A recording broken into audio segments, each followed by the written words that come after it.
sugar. I am baking desserts with blueberries today, and I'm starting on the Blintz part of my blueberry ricotta Blintzes.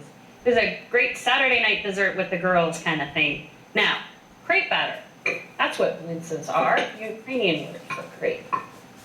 Commonly known as a Jewish dessert too. I love filling it with all sorts of flavors, and these are going to be delicious with blueberries. I've got a cup and a quarter of all-purpose flour and 2 tablespoons of sugar. Sugar. Doesn't need much. I'm building all the flavor into this delicious ricotta filling I'll be making. And let's see, it's 3/4 of a cup of water.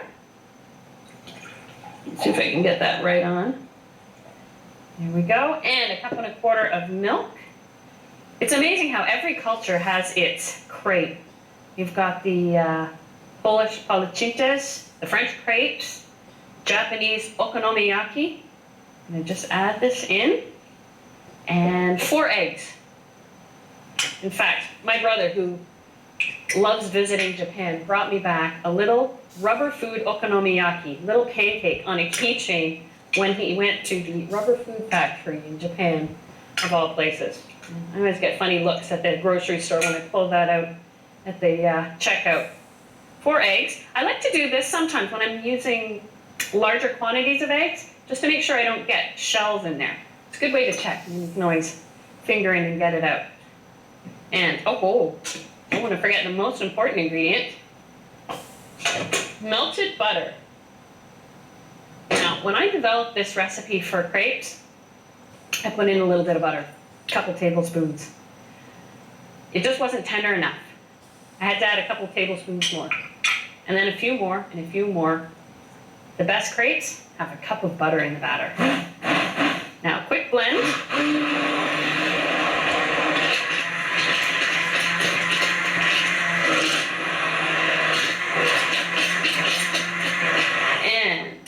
You've got a thin batter, but you have to give it time to rest. I give it about 15 minutes. I'm just going to turn up my heat here.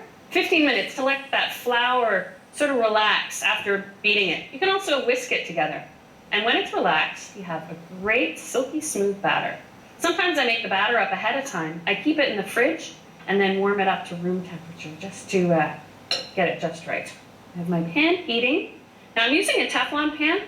Because of the butter in this recipe, you don't even have to use Teflon. And then a little spray. Just rub this around. Perfect in the pan.